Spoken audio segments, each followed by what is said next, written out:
BPSC 142 वैश्वीकरण की दुनिया में भारत की विदेश नीति। ठीक है, इसका जो रहेगा कि आप चैप्टर 8 देख, क्या रहेगा चैप्टर नंबर 8 भारत की पाकिस्तान के प्रति नीति। तो इसका मैं इस क्वेश्चन को अभी थोड़ी देर में करवाता हूँ, इस क्वेश्चन को मैं करवाता हूँ। देखिएगा क्वेश्चन मैं आपके सामने ओपन कर देता हूँ। ठीक है, ये क्वेश्चन रहा। ठीक है, एक क्वेश्चन आपका रहेगा, उसमें भी दे रखा है, उसमें भी है, आपके बुक में भी है। क्या है? भारत और पाकिस्तान के बीच युद्ध बताओ, या भारत और पाकिस्तान के बीच कौन कौन से युद्ध हुए हैं, उनके क्या परिणाम निकले हैं। यानी सबसे पहले अगर हम भारत पाकिस्तान को संबंधों को अगर पढ़ने जाते हैं तो उसमें भारत और पाकिस्तान के बीच में जो हमारे युद्ध हुए हैं, जो हमारे उनके साथ 4 वार हुई है, युद्ध हुए हैं, वो सबसे ज़्यादा पूछे जाते हैं, वो सबसे ज़्यादा इंपॉर्टेंट है, और उनका इम्पैक्ट क्या पड़ा है, उनका प्रभाव क्या पड़ा, वो बहुत ज़्यादा इंपॉर्टेंट है। तो सबसे पहले किसी चीज को लिखते हैं, सबसे पहले हम क्या लिखते हैं? भूमिका लिखते हैं। भूमिका यानी इंट्रोडक्शन में क्या लिखेंगे? ध्यान से सुनिएगा। जिन परिस्थितियों में भारत और पाकिस्तान का विभाजन हुआ, नहीं कह सकते कि भाई मेरे जिन परिस्थितियों में भारत और पाकिस्तान का विभाजन हो रहा था, क्योंकि पहले भारत ही था और बाद में पाकिस्तान बनता है, उन्हें देख करके लगता था कि दोनों देशों के बीच संबंध कभी अच्छे नहीं बनेंगे। यानी कह रहे हैं कि भैया भारत और पाकिस्तान जिन परिस्थितियों में अलग हुए ना, उससे कह सकते हैं कि इनके संबंध कभी भी जिंदगी में अच्छे नहीं बनेंगे। इनकी परिस्थितियों को देख करके हमें लगता है, यानी आप कह सकते हैं इंटरनेशनल रिलेशन में अगर आप देखेंगे तो भारत और पाकिस्तान, क्या कर रहा हूं, भारत और पाकिस्तान जिन परिस्थितियों में अलग हुए हैं और दोनों देशों में इतनी ज्यादा खटास है, इतनी ज्यादा क्या है, अनबन है, कह सकते हैं कि उन्हें देख करके शुरू से ही लगता था इन दोनों देशों के बीच कभी भी अच्छे संबंध नहीं रहेंगे, और ऐसा हुआ भी है। कह रहे हैं कि लगता भी था पहले जब भारत और पाकिस्तान बन रहे थे उस समय भी लगता था, बल्कि ऐसा हुआ भी। आज टिल डे तक अगर बोले तो भी भारत और पाकिस्तान के जो संबंध रिलेशन है वह अच्छे नहीं है। स्वतंत्रता प्राप्ति के बाद ही, यानी कह सकते हैं स्वतंत्रता प्राप्ति, यानी जब भारत इंडिपेंडेंट आजाद होता है और पाकिस्तान अलग राष्ट्र बनता है, तब से आज तक दोनों देशों के संबंध लगातार खराब रहे हैं। ठीक है, क्या रहे हैं? लगातार खराब रहे हैं। ये हमारी क्या रहेगी? भूमिका लिखी जाएगी। ठीक है, वैसे इसमें 2 भूमिका बताऊंगा, एक जब अगला क्वेश्चन चलेगा उसमें मैं एक भूमिका बताऊंगा। ठीक है, देखिए इसके बाद क्या लिखेंगे? भूमिका के बाद एक हेडिंग लिखेंगे, उस हेडिंग में क्या लिखेंगे? भारत और पाकिस्तान के बीच 4 युद्ध। क्या लिखेंगे? भारत और पाकिस्तान के बीच अभी तक लगभग 4 युद्धों को लड़ा गया है, जिसके अलग अलग परिणाम निकले हैं। तो सभी युद्धों को हम एक एक करके पढ़ेंगे और बीच में कौन कौन से समझौते हुए हैं उन समझौतों को देखेंगे। तो भैया भारत और पाकिस्तान, देखो आप सबको पता होगा कि हमारे देश में अंग्रेजों का शासन था, लंबे समय तक अंग्रेज शासन था। जब अंग्रेज यहां से जा रहे थे तो उन्होंने क्या किया था कि भारत एक बना दिया था और एक क्या कर दिया था, उन्होंने पाकिस्तान बना दिया था। ठीक है, और एक इंडिपेंडेंट बन गया था कश्मीर। कश्मीर जो था ना तो पाकिस्तान में था ना तो भारत में था। यानी कह सकते हो कि 15 अगस्त 1947 या 14 अगस्त को कह सकते हैं, वो 2-3 दिन के अंदर में भारत नाम का एक राज्य बनता है, पाकिस्तान नाम का एक राज्य बना, और साथ ही कश्मीर इंडिपेंडेंट स्टेट के रूप में आजाद होता है। और क्या होता है कि जैसे भारत बनता पाकिस्तान बनता है, तो क्या होता है कि जो पाकिस्तान होता है वो क्या करता है? कश्मीर पर कब्जा करने की कोशिश करेगा। क्या करेगा? कश्मीर पर क्या करेगा? अटैक करने की कोशिश, उसको कब्जा। इसीलिए कह सकते हो कि यानी क्या होता है कि भारत और पाकिस्तान के बीच में क्या था, एक बोला जाता है कश्मीर युद्ध। इसका जो ईयर रहेगा मैं बता देता हूं, इसको बोला जाता 1947 से लेकर के 1948 तक, क्योंकि अक्टूबर 1947 में शुरू हुआ था और अक्टूबर 1948 में क्या एक यूनाइटेड नेशन में चला जाता है पूरा मामला वहां। इसीलिए बोलते हैं, डेट जरूर याद रखना, 1947-1948 में भारत और पाकिस्तान के बीच में जो पहला वार हुआ उसको क्या बोलते हैं? कश्मीर युद्ध बोला जाता है। ठीक है, देखो भारत बना, पाकिस्तान बना, और बीच में जो कश्मीर था एक इंडिपेंडेंट स्टेट बनता है। लेकिन क्या करता है? पहला पॉइंट क्या था, जैसे मैंने लिख भी इसमें है, पाकिस्तान से समर्थित लगभग कितने 5000 कबीलिया लोग क्या करते हैं? कश्मीर पर आक्रमण कर देते हैं। क्या पाकिस्तान की सेना नहीं बल्कि 5000 जो कबीले, जो जनजाति के लोग रहते हैं, वह पाकिस्तान के कहने पर क्या होते हैं? कश्मीर पर आक्रमण कर देते हैं। और जब कश्मीर पर पाकिस्तान के द्वारा आक्रमण हो जाता है 5000 लोग कबीलिया के द्वारा, तो कश्मीर के जो राजा हैं, क्योंकि वहां पर एक राज सत्ता थी, कश्मीर लोकतांत्रिक डेमोक्रेसी नहीं था वहां पर, उन राजा का नाम क्या? राजा हरि सिंह। यानी कश्मीर इंडिपेंडेंट बना, ठीक है। और कश्मीर पर क्या किया, पाकिस्तान ने हमला कर दिया, ठीक है। और जब पाकिस्तान ने कश्मीर पर हमला कर दिया तो कश्मीर के जो राजा थे उनका नाम क्या है, राजा हरि सिंह। अब बताइए कि कश्मीर की कौन मदद करेगा, पाकिस्तान ने हमला कर दिया। तो ऐसी समय में क्या होता है कि कश्मीर के राजा हरि सिंह ने भारत से मदद मांगी। क्या उन्होंने बोला, भारत से मदद मांगी। और यहां तक कहा जाता है कि वो किससे बात की थी, उन्होंने सरदार पटेल से, ठीक है। सरदार पटेल के पास आते हैं और कहते हैं कि आप हमारी मदद के लिए अपनी सेना को भेजिए। क्या कहते हैं, आप हमारी मदद के लिए हमारी सेना को, अपनी सेना भेजो। तो भारत के सरदार पटेल कहते हैं कि कश्मीर भारत का पार्ट नहीं, इसलिए हम अपनी आर्मी को नहीं भेज सकते हैं, ठीक है। तो इसमें क्या होता है कि इसी बात पर क्या होता है कि कश्मीर के राजा को, ठीक है, कश्मीर के राजा को सरदार पटेल क्या कहते हैं कि अगर आप कश्मीर को भारत में मिला लेते हैं तो ऐसी परिस्थितियों में हम अपनी यानी इंडियन आर्मी को आपको बचाने के लिए जरूर भेजेंगे। तो ऐसे का बिना शर्त के, यानी कह सकते हो कि बिना शर्त के कह सकते हो कि कश्मीर को यानी कश्मीर और भारत की क्या होती है, 1947 में एक ट्रीटी होती है, ठीक है। इसीलिए आपने सुना कि धारा 370 जो बनती है, धारा 370 क्यों बनी, क्योंकि हरि सिंह ऐसा चाहते थे कि जो कश्मीर की जो आइडेंटिटी है, क्या कह रहा हूं, कश्मीर की जो आइडेंटिटी यानी जैसे भैया उनकी भौगोलिक स्थिति है, उनके खान पान, उनका पहनावा है, वह एक प्रकार से बना रहे, कश्मीरी लोगों की कश्मीरियत बनी रहे। इसलिए आपने देखा कि धारा 370 को भारतीय संविधान में एक विशेष प्रावधान करके कश्मीर को स्पेशल स्टेटस दिया गया। तो वही कह रहा हूं कि जब पाकिस्तान ने कश्मीर पर हमला कर दिया, ऐसी परिस्थिति में राजा हरि सिंह के पास क्या कोई भी चारा नहीं था उनको, ठीक है। ऐसे में क्या करते हैं वो कि भारत से मदद मांगते हैं और सरदार पटेल कहते हैं कि भैया कि आप हमारे देश में मिलाओगे, संधि करोगे, तभी हम भारत की सेना भेजेंगे, नहीं तो कैसे हम भेज सकते हैं भाई, तो कश्मीर तो हमारा पार्ट नहीं है, तो हम बीच में कैसे कूद जाए युद्ध में, तो नहीं जा सकते ना। तो राजा हरि सिंह क्या करते हैं, भारत और कश्मीर की क्या ट्रीटी होती है उस पर साइन होते हैं और क्या होता है, कश्मीर भारत का पार्ट बन जाता है। और जब भारत कश्मीर का पार्ट बन जाता है तो भारत क्या करता है, अपनी सेना को भेजता है। क्या करता है, भारत ने अपनी सेना को भेजा, क्या 1947 में अपनी सेना को भेजता है और पाकिस्तान के कबीलियाओं को पीछे, क्या भारत की सेना उनको पीछे खदेड़ना शुरू करती है और पीछे उनको काफी लंबे तक, यानी कह सकते हो कि काफी अंदर आ गए थे, यानी कह सकते हो यहाँ सब एक गाली यानी मूली और गाजर की तरह, यानी उनकी पाकिस्तान के जो कबीले थे उनके सेना को तहस नहस करते हुए भारत की जो सेना थी, बल्कि क्या अगर आप देखोगे तो लगभग पाकिस्तान में आधी एंटर कर चुकी थी। ऐसी परिस्थिति में क्या होता है, कश्मीर क्या होता है कि ऐसी जब भारत की आर्मी उसमें एंटर करती है तो क्या होता है, पाकिस्तान घबरा जाता है और ऐसे में जो मामला होता है कहां पर चला जाता है, यूनाइटेड नेशन में चला जाता है। कहां पर ये मामला चला गया, यूनाइटेड नेशन पर चला गया, ठीक है। और यहां पर स्थिति क्या बनी थी, देखो यानी जो कश्मीर था ना, आधे कश्मीर में तो भैया पाकिस्तान के लोग की आर्मी के अंडर में था, आधा भारत की में था, यानी क्योंकि बीच में आ गए थे हम लोग ना, क्योंकि कश्मीर में क्या होगा तब पाकिस्तान की सेना आ गई, यानी उनके कबीले आ गए थे और उधर से भारत भी चला गया था। तो ऐसे में जब 1948 में ये मामला कहां पर पहुंचता है, यूनाइटेड नेशन में, यानी संयुक्त राष्ट्र संघ में, यानी 47 में हुआ था, 48 में ये मामला पहुंचता है क्या, यूनाइटेड नेशन में। तो यूनाइटेड नेशन क्या करता है, यथास्थिति के निर्णय की घोषणा करता है, यानी कहता है कि यथास्थिति का मतलब क्या होता है कि पाकिस्तान की सेना, यानी पाकिस्तान की सेना जहां तक पहुंच गई है वहीं तो वो रुक जाएगी, यानी उसका वहां तक जहां तक पाकिस्तान आ गया है वो क्षेत्र पाकिस्तान को रहेगा और भारत जहां तक हो वहां पर लेगा। यानी यहां पर क्या एक प्रकार की यथास्थिति, यानी युद्ध को तुरंत ही युद्ध विराम की घोषणा कर दी जाती है। ऐसी स्थिति में आप सबने सुना होगा कि हम आधा जो कश्मीर होता है, क्या बोलते हैं, कश्मीर का एक जो भाग जिसको बोलता है पीओके बोला जाता है, पाक अधिकृत कश्मीर जो बोला जाता है, वो पाकिस्तान में चला गया था। ऐसा इसलिए चला जाता है क्योंकि जब पाकिस्तान के कबीले, पाकिस्तान की आर्मी जब कश्मीर पर हमला करती है तो वह लगभग आधे कश्मीर पर उसका अधिकार था, एंटर था।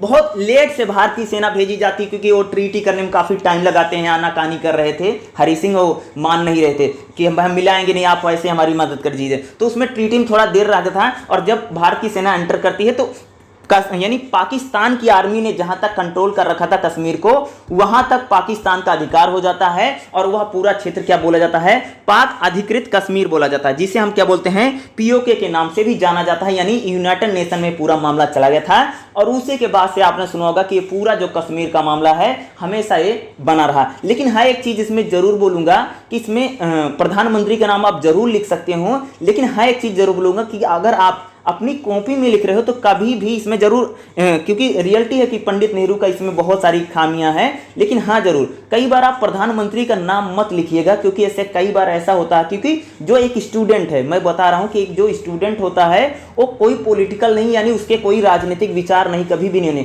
इसलिए आप हमेशा ध्यान रखना, कभी भी कॉपी में कभी यानी किसी का नाम लेकर के या उसकी आलोचना मत करना, क्योंकि जो टीचर है, जो एग्जामिनर है, वो पता नहीं कौन सी मानसिकता का, कौन से विचारधारा का व्यक्ति है। इसलिए हमेशा स्टूडेंट को खास रियायत रहती है कि वो कभी भी अपने विचार ना दें। क्या? कभी भी स्टूडेंट को अपनी बुक आंसर राइटिंग में करते हुए अपने विचार कभी भी प्रकट ना करे, बल्कि जो रियलिटी है उसको लिखना चाहिए। बल्कि वहां पर नाम वाम लिखने से आप थोड़ा लोग परहेज करा करो, क्योंकि ऐसा हो सकता है पता नहीं कौन सा टीचर आपकी कॉपी चेक करा। इसलिए इसमें जरूर है, इस पूरे मामले को पंडित नेहरू यूनाइटेड नेशन में लेकर के जाते हैं, उसमें कई सारी खामियां हैं, गलतियां थी। तो उस आधार पे मैं यही बोल रहा हूं कि कॉपी में उनका नाम मत लिखना, या वहां पर प्रधानमंत्री देखो बात तो सही है, बिल्कुल क्लियर है, लेकिन कॉपी कौन सा इंसान चेक कर रहा है, इसलिए मैं बोलता हूं कि उनका नाम मत। देखो पाकिस्तान और भारत में पहला युद्ध क्या था? कश्मीर का युद्ध, जिसे हम बोलते हैं 1947-48 में हुआ, और ये पूरा मामला कहां पर? यूनाइटेड नेशन में चला जाता है, और अभी तक वो मामला वहीं पर पड़ा हुआ। दूसरा, भारत और पाकिस्तान में जो दूसरा युद्ध होता है क्या है? 1965 में, ठीक है। क्या होता है? एक देखो दूसरा जो युद्ध है, ठीक है, दूसरा युद्ध देखते हैं भारत और पाकिस्तान के बीच। दूसरा युद्ध क्या है? 1965 में, ध्यान रखना, मैं लाइन बोलता जाऊंगा, ठीक है। 1965 में क्या होता है? भारत और पाकिस्तान का दूसरा युद्ध होता है। इसमें पॉइंट क्या रहेंगे मैं बोलता हूं। देखो अप्रैल 1965 को, ध्यान से सुनिएगा, अप्रैल 1965 को पाकिस्तान ने गुजरात के कच्छ के रण पर सैनिक कार्रवाई की। यानी गुजरात का जो हमारा कच्छ, यानी गुजरात का जो इलाका है, इस इलाके पर क्या करता है? पाकिस्तान सैनिक कार्रवाई करता है। किस? अप्रैल 1965 में, ठीक है। क्या? जो गुजरात का कच्छ का रण है वहां पर सैनिक कार्रवाई करता है, और सितंबर अक्टूबर में उसने क्या किया? कश्मीर पर हमला कर दिया। देखो दो तरफ से पाकिस्तान वार करता है। कहां पर वार करता है? एक तो गुजरात का जो हमारा कच्छ का रण है वहां पर अटैक करता है, और दूसरा कश्मीर पर, यानी दोनों दो फ्रंट पर। यानी कौन कौन से? एक तो हमारा जो गुजरात वाला फ्रंट है, कच्छ का रण है, इस फ्रंट पर, और दूसरा जो हमारा कश्मीर का फ्रंट है। दोनों फ्रंट पर क्या क्या? कश्मीर, यानी कश्मीर इलाके में भी और गुजरात में, दोनों तरफ से क्या करता है? यानी पाकिस्तान क्या करता है? हमला कर देता है, ठीक है। क्योंकि पाकिस्तान का मानना था, ध्यान सुनेगा, क्योंकि पाकिस्तान का मानना था कि भारत मुश्किल में फंस जाएगा, क्योंकि दोनों मोर्चे पर युद्ध नहीं लड़ पाएगा। यानी क्योंकि पाकिस्तान ऐसा मानता था, भारत नहीं, बल्कि मैं पाकिस्तान सोचता था कि जब हम भारत को दो तरफा वार करेंगे, यानी हम गुजरात साइड से भी अगर हम पाकिस्तान आर्मी को भेज करके वहां पर हवाई हमले करवाते हैं, और साथ में अगर हम कश्मीर पर भी, कश्मीर साइड से भी अटैक कर देंगे, तो ऐसा क्या होगा? भारत दोनों तरफ में क्या हो जाएगा? फंस जाएगा। कहां? आधी सेना इधर भेजेगा, आधी सेना उधर भेजेगा, उसको क्या होगा? समस्या का सामना। क्योंकि पाकिस्तान ऐसा मानता था कि भारत को क्या मुश्किल में पड़ जाएगा, और दोनों फ्रंट पर, यानी क्या आप एक भाई गुजरात में भी कच्छ के रण में आप सेना को भेज करके वहां पर भी उनका सामना कर रहे हैं, और साथ में कश्मीर में भी आप उनका कर रहे हैं, तो दोनों फ्रंटों में क्या होगा? भारत फंस जाएगा, और ऐसी परिस्थिति में भारत क्या होगा? लड़ नहीं पाएगा। लेकिन फिर भी क्या होता है?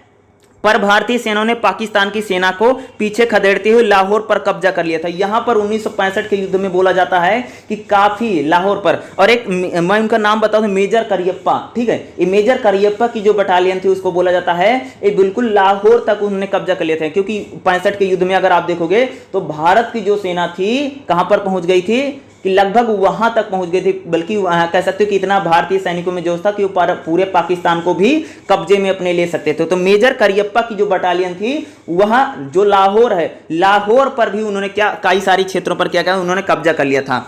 और इसमें बात क्या होता है कि बाद में क्या होता है? ये सारा मामला फिर बीच में क्या था? कश्मीर चिल्लाने, यानी क्या होता है कि पाकिस्तान चिल्लाने लग जाता है, और बीच में ये मामला क्या चला जाता है? फिर ज्यादा सादा मामला क्या यूनाइटेड नेशन में चला गया था।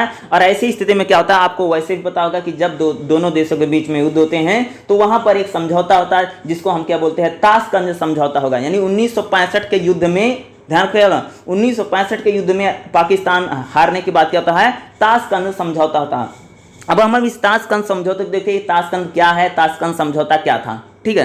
तो आप देखते हैं, देखो 10 जनवरी 1966 को, ध्यान सुना, 10 जनवरी 1966 को, ठीक है, भारत और पाकिस्तान में ताशकंद समझौता हुआ। तो अब देखते हैं ताशकंद समझौता क्या है, ठीक है। ताशकंद क्या है? ये समझौता, देखो वैसे भी आपको पता होगा, जब दो देशों के बीच में युद्ध होता है, यानी 1965 में पाकिस्तान जब हार जाता है तो भारत और पाकिस्तान के बीच में एक ट्रीटी होती है, एक समझौता होता है, जिसे हम क्या बोलते हैं? ताशकंद, ठीक है। देखो यह समझौता ताशकंद समझौता बता रहा है। ताशकंद समझौता 10 जनवरी 1966 को सोवियत संघ के ताशकंद, क्योंकि उस टाइम जो सोवियत संघ ही था, ठीक है, यूएसएसआर ही था, रसिया का विघटन नहीं था उस समय, क्योंकि 10 जनवरी 1966 को क्या होता है, सोवियत संघ के ताशकंद में। और ये ताशकंद कहाँ पर है, प्रेजेंट टाइम में उज्बेकिस्तान में है। पहले क्या था, क्योंकि उस समय क्या था, संयुक्त क्या सोवियत संघ था, तो उस टाइम सोवियत संघ क्या यूनाइटेड था, लेकिन अब प्रेजेंट टाइम में जो ताशकंद वो कहाँ पर पड़ता है, उज्बेकिस्तान में पड़ता है प्रेजेंट टाइम में। पहले क्या पड़ता था, ये सोवियत संघ का एक जगह था, ठीक है। भारत और पाकिस्तान के बीच में क्या होता है, समझौता था, क्योंकि इसमें कह सकते हो कि इस ताशकंद जो समझौता है ये सोवियत संघ की अगुवाई में किया गया है, ठीक है। यानी ताशकंद यानी भारत और पाकिस्तान में जो 1965 के बाद ताशकंद समझौता हुआ है वह सोवियत संघ की अगुवाई में किया गया था, यानी उनकी अध्यक्षता में या उनके सामने हुआ था, ठीक है। इस समझौते में सोवियत संघ ने मध्यस्थता की भूमिका, यानी मीडिएटर क्या बोलते हैं इस समझौते, यानी ताशकंद समझौते में कह सकते हो कि सोवियत संघ ने क्या किया था भैया, मीडिएटर यानी मध्यस्थ, बीच में कह सकते हो कि चौधरी बन के बैठा था, ठीक है, चौधरी बन के बैठा था, ठीक है, इसने भूमिका निभाई थी।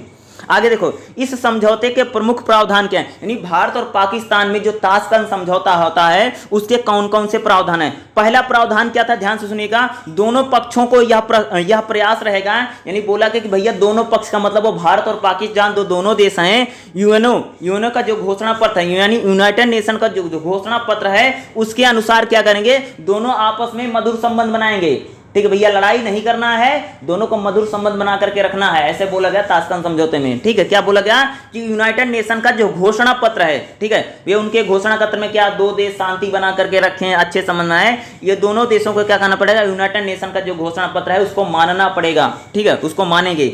दूसरा क्या समझौता हुआ, दोनों पक्षों को इस बात पर सहमत, दोनों पक्षों यानी भारत और पाकिस्तान को इस बात पर सहमत होना होगा कि दोनों की सेनाएं 5 फरवरी 1966 को, यानी कहते हैं यहां पर समझौते, ध्यान रखना क्या बोला गया था, दोनों देशों की जो सेना है 5 फरवरी 1966 से पहले, यानी युद्ध शुरू होने से पहले दोनों देशों की सेनाएं जहां पर थी उसी स्थान पर पहुंच जाएंगी, ठीक है। यहां पर यथास्थिति वाली बात नहीं थी, बोला था भैया तुम लोग जहां पर पहले थे वहीं रहेगा, यहां यथास्थिति वाली ऐसी घोषणा नहीं है। यहां पर क्या बोला था, 5 फरवरी 1966 से पहले, यानी युद्ध शुरू होने से पहले पाकिस्तान की सेना जहां थी वहां पर पहुंच जाए और जहां पर भारत की सेना थी वहां पर पहुंच जाए, इसको बोला गया था, ठीक है। ऐसी और 5 अगस्त 1965 से पहले जो थी वह, ठीक है, वो सेनाएं चली जाएं। इसमें क्या होता कि पाकिस्तान की सेना जहां पर पहले रहती थी वहां पर चले गए और हम पीछे हट गए, ठीक है। यानी हमने जो लाहौर को कब्जा कर लिया था मेजर करियप्पा की अध्यक्षता में, वो इलाका हमको छोड़ना पड़ा था, ठीक है, जब ये ताशकंद समझौता होता उस समय में, ठीक है। आगे देखिए, अगला क्या ताशकंद समझौते में था, आपसी विवादों का निपटारा शांतिपूर्ण ढंग से किया जाएगा, यानी भारत पाकिस्तान ने आपस में समझौता किया भैया कि जब हमारे आपस में कोई विवाद होगा तो हम बैठ करके शांति के साथ, यानी टेबल पर बैठ करके क्या करेंगे, आपस में बातचीत करके क्या करेंगे, मामले को सुलझाएंगे। अगला क्या समझौता ताशकंद में क्या था, दोनों एक दूसरे के आंतरिक मामलों में हस्तक्षेप नहीं करेंगे, यानी भारत और पाकिस्तान दोनों एक दूसरे के मामले में टांग नहीं अड़ाएंगे, यानी इस प्रकार का समझौता यानी ताशकंद में किया गया था। देखो दोनों देशों एक दूसरे के विरुद्ध, यानी दोनों देश क्या हैं, एक दूसरे के विरुद्ध प्रचार नहीं करेंगे, यानी एक दूसरे को लेकर के गलत बातें नहीं बोलेंगे, वो आतंकवाद पर रहा है या ऐसा करें नहीं। प्रचार का मतलब होता है कि एक दूसरे के खिलाफ कोई भी अब टिप्पणी नहीं करेंगे, टिप्पणी नहीं की जाएगी ताकि युद्ध की परिस्थिति बने, यानी भारत की तरफ से भी कोई ऐसी प्रचार नहीं किया जाए, प्रोपेगेंडा नहीं चलाना है, और पाकिस्तान भी कोई प्रोपेगेंडा नहीं चलाएगा, इसको लेकर भी ताशकंद में क्या होता, समझौता होता। उसी के साथ एक लास्ट में क्या होता है, दोनों देशों के जो उच्चायुक्त है, यानी जो इसे हम क्या बोलते हैं, हाई कमिश्नर, एक दूसरे के देशों में वापस आएंगे, यानी कह सकते कि जो हाई कमिश्नर होते हैं भैया, जो एम्बेसी होती है बाद में, क्योंकि युद्ध होने लग जाता है ना, पाकिस्तान की एम्बेसी वाले भाग जाते हैं पाकिस्तान में, और भारत में जब होता है तो भारत के यहाँ पर आ जाते, यानी कहते हैं कि दोनों देशों के जो उच्चायुक्त हैं, जो एम्बेसी है, वो फिर से शुरू कर दी जाए, काम चलना चाहिए, ऐसा नहीं रोकिए मत, ठीक है, युद्ध, क्योंकि ताशकंद में जो समझौता क्या 66 में हुआ था, ठीक है, 65 में युद्ध हमने लड़ा, 66 में उनके साथ हमने क्या ताशकंद समझौता कर लिया, ठीक है। सारी चीजें हो रही थी, चलो, लेकिन इसमें एक इंपॉर्टेंट बात है, ताशकंद समझौता, ध्यान रखना। इस समझौते पर पाकिस्तान के, ध्यान रखना, ताशकंद में किसके बीच में समझौता, ये भी पता होना चाहिए, इंपॉर्टेंट क्या है। इस समझौते में पाकिस्तान के राष्ट्रपति कौन थे, अयूब खान ने साइन किए हैं। यानी ताशकंद समझौते पर साइन किसने किए थे, पाकिस्तान के राष्ट्रपति अयूब खान ने, तथा भारत के प्रधानमंत्री लाल बहादुर शास्त्री ने इस समझौते पर क्या कहते थे, अपने साइन किए थे। ठीक है भैया, आगे देखिए, भारत और पाकिस्तान में जो तीसरा युद्ध होता है वह 1971 का बांग्लादेश का युद्ध है। ये थोड़ा डीप में रहेगा और इसको थोड़ा ध्यान से सुनिएगा।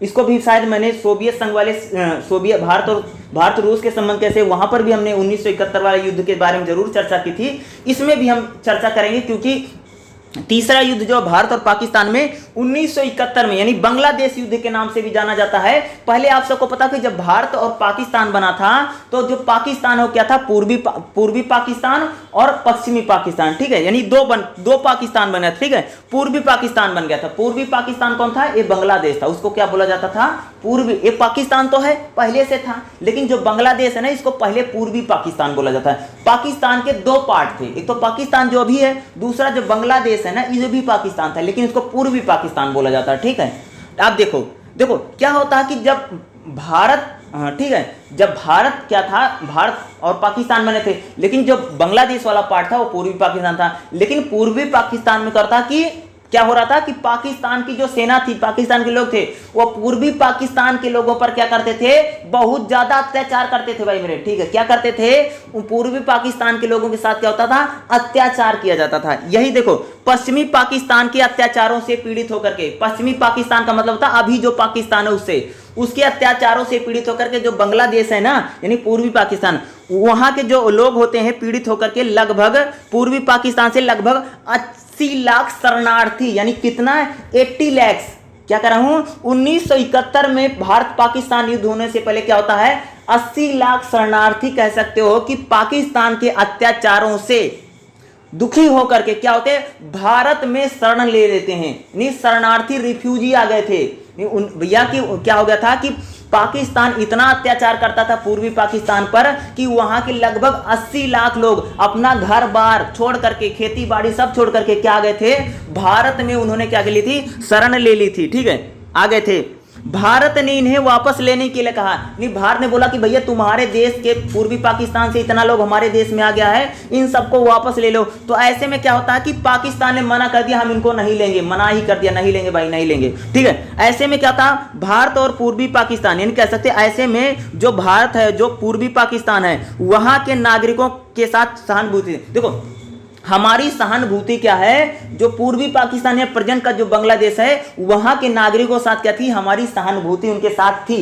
क्योंकि भारत क्या है, एक सहानुभूति थी, क्योंकि भारत लगता कि वहां पर भैया अत्याचार, बांग्लादेश पर बहुत अत्याचार करता था, पूर्वी पाकिस्तान पर। ठीक है, जो पाकिस्तान अभी, ठीक है, 80 लाख लोग यहाँ पर भाग गए। और जब भाग गए तो भारत कहां पर इतना रख लेगा। ठीक है, 80 लाख लोग बहुत हो सकते हैं, 1971 में 80 लाख लोग, समझ सकते हो कितने बहुत संख्या है। आज भी 80 लाख लोग घुस जाए तो समझ लो क्या हो जाएगा। तो ये 80 लाख लोग आते हैं, तो भारत कहता है भैया 80 लाख के लोगों को ले लो। और दूसरा क्या था, 80 लाख यानी पूर्वी पाकिस्तान के प्रति हमारी थोड़ी सहानुभूति भी थी उन लोगों के साथ कि अत्याचार बहुत ज्यादा होता है, उनको मारा पीटा जाता है, अत्याचार हो रहा है, शोषण हो रहा है, ये सारा चीज हो रहा था। ठीक है, देखो इस तरह से भारत और पाकिस्तान, यानी इस तरह से भारत और पाकिस्तान में फिर से कह सकते हैं कि हालात खराब हो जाते हैं। यानी ये भारत कह रहा है कि अपने लोगों को लेकर के जाओ, वो कह रहा हम नहीं लेंगे। तो ऐसे में क्या था, हालत खराब हो गए ना दोनों देशों में। और कह सकते हो यहां पर तो हालत खराब है, लेकिन अब यहां पर एक मैं हेडिंग लिखनी पड़ेगी, क्या लिखोगे, अंतरराष्ट्रीय परिस्थितियां। देखो सुनो, पाकिस्तान क्या करता था, पूर्वी पाकिस्तान के लोगों पर अत्याचार करता था, और पाकिस्तान को लगता था अगर भारत के खिलाफ अगर कभी मेरा युद्ध होगा तो हमारे साथ क्या है, हमारे साथ अमेरिका है, चीन है, फ्रांस है, ब्रिटेन है, भारत के साथ क्या है, भारत के साथ कोई है ही नहीं है, तो भारत के साथ कोई था नहीं। इसीलिए तो भारत ने क्या किया था, रूस यानी सोवियत संघ से 20 साल की ट्रीटी जो हमारी 1971 में हुई, ट्रीटी इसी का रीजन था। क्योंकि पाकिस्तान को देखो 1971 में जो युद्ध होता, क्योंकि पाकिस्तान को लगता है क्योंकि मेरे सपोर्ट में तो सारे लोग खड़े हैं, ठीक है, उनको लगता कि भैया कि हमारे सपोर्ट में जितने लोग हैं वो सभी लोग खड़े हैं, क्योंकि उनको लगता है पाकिस्तान के समर्थन में चीन समर्थन में खड़ा है, अमेरिका खड़ा है, ब्रिटेन खड़ा है, और कह सकते हैं फ्रांस खड़ा, यानी जितनी भी महाशक्तियां हैं कह सकते हो किसके समर्थन में थी, पाकिस्तान के समर्थन में। और ऐसे भारत के समर्थन में कोई नहीं था। तो क्योंकि युद्ध शुरू होने से पहले काफी समय पहले क्या था, भारत और यार रूस में क्या होता है, एक ट्रीटी हुई थी, यानी सोवियत संघ लिखना, रूस मत लिखना, रूस में क्या 20 साल की ट्रीटी है। लेकिन क्या होता, अंतरराष्ट्रीय परिस्थितियां क्या थी जिससे पाकिस्तान युद्ध चाहता था, लेकिन भारत युद्ध चाहता था या नहीं चाहता था, लेकिन हम जरूर पूर्वी पाकिस्तान के जो लोग हैं उनकी कह सकते हैं उनकी स्वतंत्रता भारत जरूर चाहता था, लेकिन पाकिस्तान कह सकता है युद्ध जरूर चाहता था, क्योंकि उसको लगता था क्योंकि सभी लोग मेरे साथ हैं भाई, उनको लग रहा कि 4-5 जो बड़े बड़े देश हैं सब हमारे साथ आ गए हैं, ऐसे समय में भारत को हरा लूंगा, ऐसी उनकी शायद मंशा रही होगी। ठीक है, इसीलिए क्या होता, उनको वो युद्ध जरूर चाहते थे। लेकिन अंतरराष्ट्रीय परिस्थितियां क्या 1971 में, ध्यान सुनिएगा क्या है, देखो चीन ने यूएसएसआर को धोखा दे, देखो एक बात बता दूं, जो यूएसएसआर था यानी जो सोवियत संघ है, सोवियत संघ क्या है, एक साम्यवादी देश है, ठीक है। और जो चीन बनता है 1949 में, जो चीन आजाद होता है, तो चीन की विचारधारा क्या है, वो भी सोवियत की विचारधारा या साम्यवाद की विचारधारा, दोनों की विचारधारा एक थी, ध्यान रखना, सोवियत संघ की विचारधारा और चीन की विचारधारा एक थी। तो भैया सोवियत संघ को लगता था चीन जो है हमारे साथ रहेगा, लेकिन सोवियत संघ चीन क्या करता है कि सोवियत संघ को धोखा देकर के क्या करता है, पाकिस्तान अमेरिका के साथ उससे संबंध बन जाते हैं। यानी कह सकते हो कि भैया यूएसएसआर को लगता था, यानी सोवियत संघ को लगता था कि हमारी विचारधारा और जो चीन की विचारधारा सेम है, हम दोनों लाल रंग वाले हैं और हम लोग साम्यवादी लोग हैं, हम भाई भाई हैं। तो ऐसे में क्या होता, उनको लगता था कि सोवियत संघ को लगता था चीन हमारा बिल्कुल जुड़वा भाई है, ऐसे लगता था उनको। लेकिन क्या हुआ, चीन ने क्या उनको धोखा दे दिया। भैया चीन सबको धोखा देता, जो भी चीन पर विश्वास करेगा उसको धोखा जरूर देगा। तो चीन ने क्या किया, सोवियत संघ को धोखा दे दिया, धोखा देकर उसने क्या किया, अमेरिका के साथ अपने संबंध बना लिए। ठीक है, उन्होंने क्या किया, विश्वासघात कर दिया, भैया धोखा दे दिया।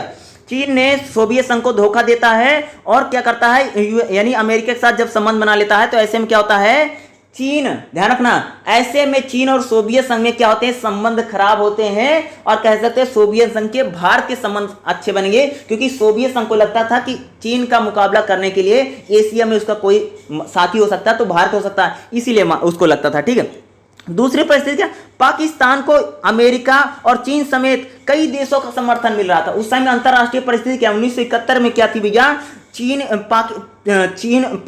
भी, अमेरिका भी, फ्रांस भी, ब्रिटेन भी, सब पाकिस्तान के समर्थन में खड़े थे। और ऐसे समय में भारत को लगा कि वो अपनी यानी अपनी राष्ट्रीय शक्ति को, यानी कह सकते हैं अपनी सुरक्षा को, दूसरा राष्ट्रीय हितों को देखते हुए, यानी कह सकते हो कि भारत एक गुट निरपेक्ष देश था, हम किसी गुट में गए नहीं थे।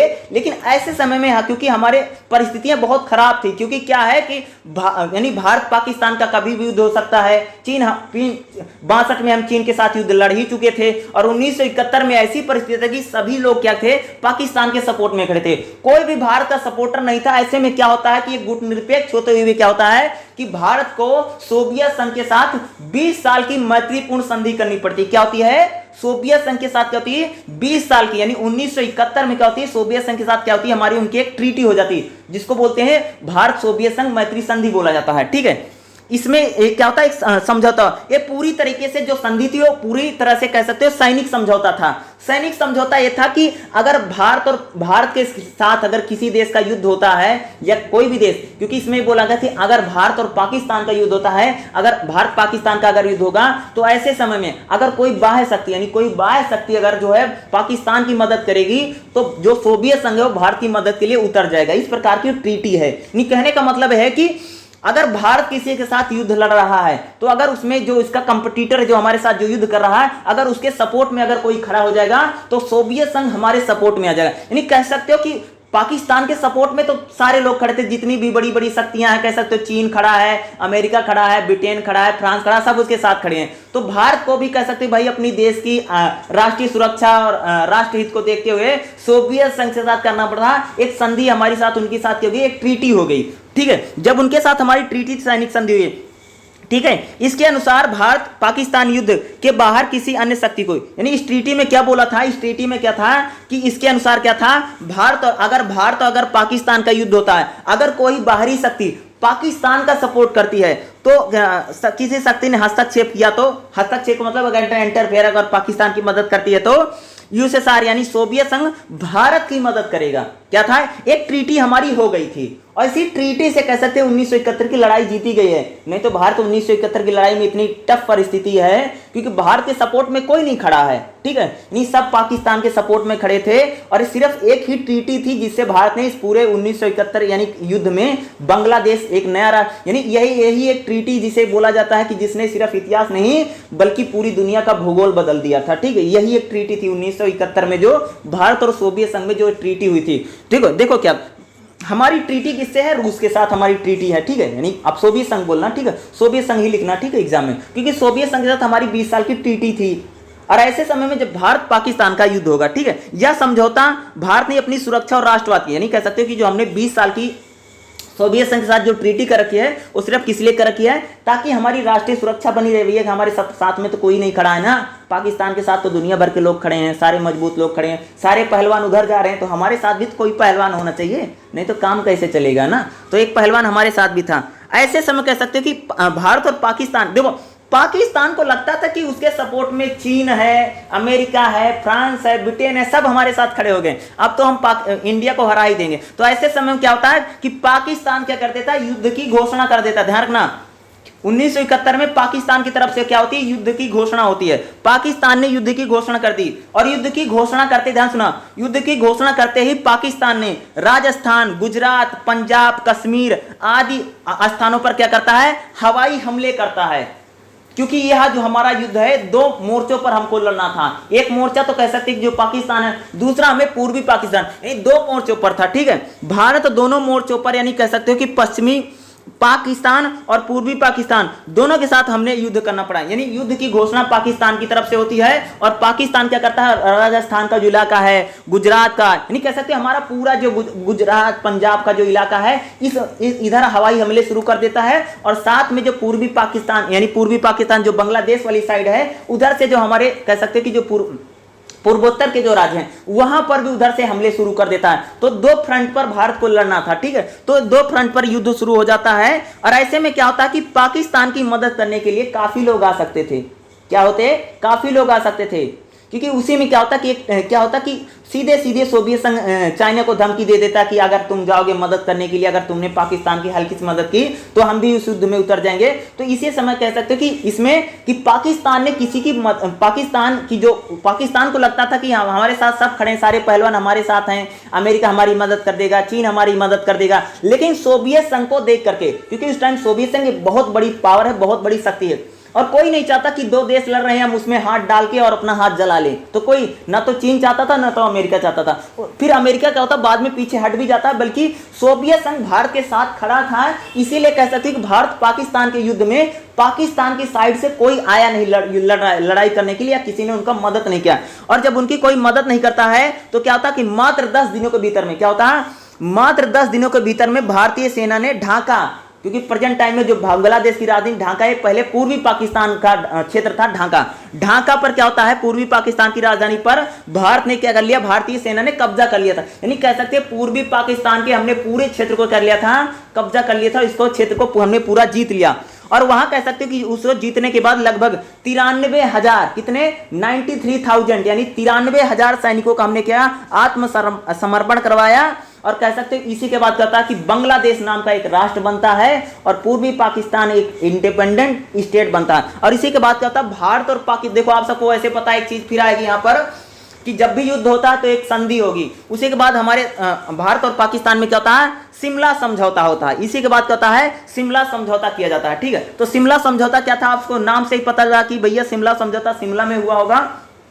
तो शिमला समझौता क्या था इसको देखते हैं। देखो 1971 में भारत और पाक युद्ध के, देखो क्या कर रहा हूं, 1971 में भारत पाकिस्तान युद्ध के बाद 3 जुलाई 1972 को, 71 में तो हमने युद्ध लड़ लिया, ठीक है, लेकिन 72 में क्या होता है, 3 जुलाई 1972 को शिमला में, ठीक है, एक शिमला में क्या होता है कि भारत में जो, ये भारत इसलिए क्योंकि यहाँ पर स्थान है, ठीक है, यानी भारत के क्षेत्र में शिमला में क्या होता है एक समझौता जिसे हम क्या बोलते हैं, शिमला समझौता बोला जाता है। यह समझौता भारत की प्रधानमंत्री, यानी शिमला समझौता किसके उस टाइम की थी, यह समझौता जो शिमला समझौता भारत की प्रधानमंत्री इंदिरा गांधी और पाकिस्तान के प्रधानमंत्री कौन थे, जुल्फिकार अली भुट्टो, कौन है बेनज़ीर भुट्टो के जो फादर हैं ये, ठीक है, बेनज़ीर भुट्टो के फादर हैं जुल्फ़िकार अली भुट्टो, ठीक है, और इन्हीं के कह सकते हो प्रधानमंत्री थे पाकिस्तान जो परमाणु संपन्न राष्ट्र बना है, ठीक है। तो जुल्फ़िकार अली भुट्टो का ही स्टेटमेंट है कि पाकिस्तान जो है घास की रोटी खा लेगा लेकिन परमाणु बम जरूर बनाएगा, ये जुल्फ़िकार अली भुट्टो का कहना है, ठीक है। तो यानी कह सकते हैं शिमला जो समझौता किसके बीच में है, पाकिस्तान के प्रधानमंत्री जुल्फ़िकार अली भुट्टो और श्रीमती गांधी यानी इंदिरा गांधी के बीच में क्या हस्ताक्षर समझौता। शिमला समझौते में क्या है, शिमला समझौते की बातें क्या है, तो शिमला समझौता क्या था थोड़ा उसको देख लेते हैं। देखो क्या होता है, देखो दोनों राष्ट्र एक दूसरे के राष्ट्रीय एकता, देखो शिमला समझौते में क्या है, दोनों राष्ट्र यानी भारत और पाकिस्तान एक दूसरे की क्या राष्ट्रीय एकता यानी भैया राष्ट्रीय एकता की सम्मान करेंगे, क्षेत्रीय अखंडता एक दूसरे के देश में कोई भी हस्तक्षेप नहीं करेंगे, तोड़ेंगे नहीं, तथा राजनीतिक स्वतंत्रता तथा सार्वभौमिक समानता क्या क्या यानी हम लोग एक दूसरे की कह सकते हैं राष्ट्रीय एकता का, क्षेत्रीय अखंडता का और तथा राजनीतिक स्वतंत्रता क्या करेंगे, सम्मान करेंगे, और किसी प्रकार का हम एक दूसरे में क्या करेंगे, इंटरफेयर नहीं करेंगे या अपना हस्तक्षेप नहीं किया जाएगा। दूसरा क्या शिमला समझौता, दोनों राष्ट्र एक दूसरे की क्या करें, दोनों राष्ट्र एक दूसरे की क्षेत्रीय अखंडता को यानी क्षेत्रीय यानी हम जाकर के किसी हम भारत किसी पाकिस्तान के क्षेत्र में हमला ना कर दे या कुछ ना कर, कोई कार्रवाई ना करे इसको, और न पाकिस्तान किसी के क्षेत्र में करे, नहीं कह सकते कि दोनों राष्ट्र एक दूसरे की जो क्षेत्रीय अखंडता है और राजनीतिक स्वतंत्रता के विरुद्ध बल का प्रयोग, यानी कह सकते कि दोनों देश क्या करेंगे, एक दूसरे के विरुद्ध बल का प्रयोग नहीं करेंगे। शिमला समझौते में है कि भारत और पाकिस्तान एक दूसरे के विरुद्ध कभी भी बल का प्रयोग नहीं करेंगे, ना तो बल का प्रयोग करने की धमकी देंगे। तो भैया बल का प्रयोग तो यानी सेना कार्रवाई नहीं करनी है, ना तो सेना कार्रवाई करने की धमकी देनी है। ये शिमला समझौते में कहते हैं, शिमला जो समझौता है उसमें साफ साफ ये लिखा गया है, ठीक है, कि भैया ना तो युद्ध करना है उनके साथ, ना तो युद्ध की धमकी देनी है, धमकी भी नहीं देनी है, करना तो दूर की बात है, धमकी भी नहीं देनी है, ठीक है, धमकी भी देने का प्रयोग नहीं करेंगे। दूसरा शिमला समझौते में क्या है, दोनों राष्ट्र अपने पारस्परिक झगड़ों को यानी दोनों राष्ट्रों के बीच अगर कोई झगड़ा हो जाता, अगर कोई लड़ाई हो जाती भारत पाकिस्तान में क्या होगा, तो दोनों क्या करेंगे, द्विपक्षीय बातचीत करेंगे और शांतिपूर्ण तरीके से समस्या का समाधान करेंगे। अगर मान लो बाई चांस अगर भारत पाकिस्तान में कोई विवाद हो जाता है तो दोनों क्या करेंगे, शांतिपूर्ण ढंग से यानी कह सकते हैं पीसफुली क्या करेंगे, एक टेबल पर बैठ करके भैया बातचीत करेंगे, ठीक है। अगला शिमला समझौता क्या, दोनों राष्ट्र अस्थाई शांति के लिए अनेक प्रयास, देखो शांति की बात हो लेकिन अस्थाई परमानेंट पीस के लिए काम करना है हमें, ठीक है। शिमला समझौते में एक चीज है, इसमें बल्कि कई सारे एग्रीमेंट और कई सारी बातें हैं, लेकिन इसको लिखना कि अस्थाई शांति के लिए अनेक प्रयत्न किए जाएंगे, इस समझौते में उल्लेखनीय था। यानी बोला गया था कि भारत पाकिस्तान जो है इसमें अस्थाई शांति बने या अस्थाई शांति हमारे साथ उनकी रहे, इसके लिए क्या करेंगे, भारत और पाकिस्तान क्या करेंगे, अनेक समझौते, इसलिए दोनों देशों को अपनी सेनाओं को अंतर्राष्ट्रीय सीमाओं पर यानी जो कह सकते दोनों देश हैं अपनी जो सेना है उसको अंतर्राष्ट्रीय जो सीमा है उस पर वापस, क्योंकि भारत पाकिस्तान की जो सेना थी युद्ध चल रहा था, तो दोनों अपने क्या करें, अपनी अपनी सेनाओं को क्या करें, अपनी अपनी सीमा के अंदर बुला लेंगे। इस प्रकार का कह सकते हो कि हुआ था, ठीक है। ये पूरा था हमारा कह सकते हो कि जो हमारा 1971 में भारत पाकिस्तान में अब बांग्लादेश को लेकर जो युद्ध वो था। लास्ट युद्ध हम पढ़ने जा रहे हैं भारत पाकिस्तान को, जो चौथा युद्ध है वह कारगिल है, ठीक है। कारगिल 99, ठीक है, अटल बिहारी की सरकार, ठीक है।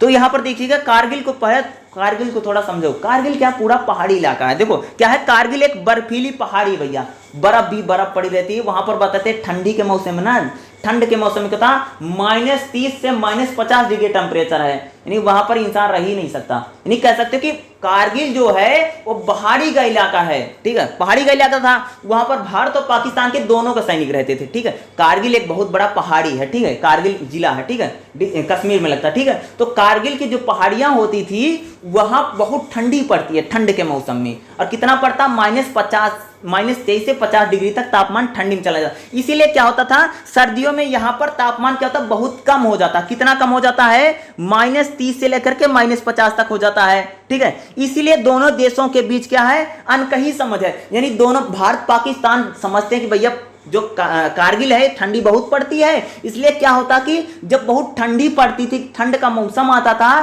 तो उस पहाड़ी से पाकिस्तान का सैनिक भी उतर आता था, भारत का सैनिक भी उतर आता था। यानी दोनों देशों में कह सकते हैं, इसको हम क्या बोलते हैं, अनकही समझ थी। यानी एक प्रकार की अंडरस्टैंडिंग थी कि भैया कि ठंड पड़ती है तो पाकिस्तान वाला सैनिक भी नीचे उतर जाएगा, अपने घर चला जाएगा, हम भी उतर जाएंगे, क्योंकि ठंड बहुत ज्यादा पड़े तो वहां पर मरे कौन। ठीक है, तो कारगिल का जो युद्ध है, बर्फीली पहाड़ियां पड़ती हैं, ठंड बहुत पड़ती थी, इसीलिए क्या होता है, ठंडी के मौसम में पाकिस्तान वाले भी उतर आते थे, भारत वाले भी उतर। इसके लिए कोई रिटर्न नहीं था, लेकिन कह सकते हैं अनकही एक प्रकार की अंडरस्टैंडिंग थी हमारी उनके साथ।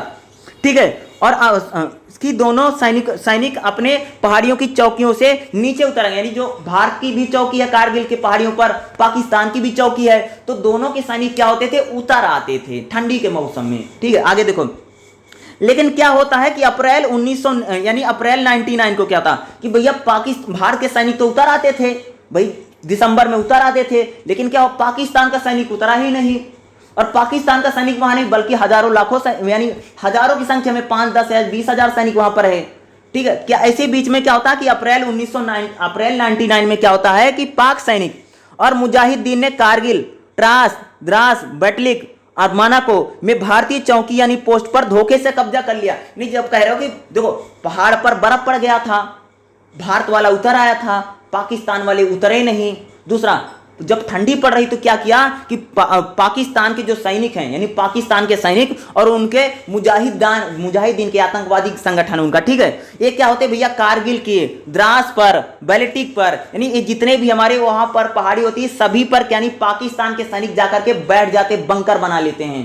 ठीक है, ऐसे में उन्होंने बंकर बनाए और धोखे से क्या हो गया कि उन्होंने हमारी जितनी भी चौकियां थी, हमारा जितना भी क्षेत्र था, उस पर पाकिस्तान के सैनिकों ने क्या कर लिया, कब्जा कर लिया पहाड़ी पर। और कारगिल का जो है यही है कि कारगिल पहाड़ी है, ठीक है, एयर ऊपर है।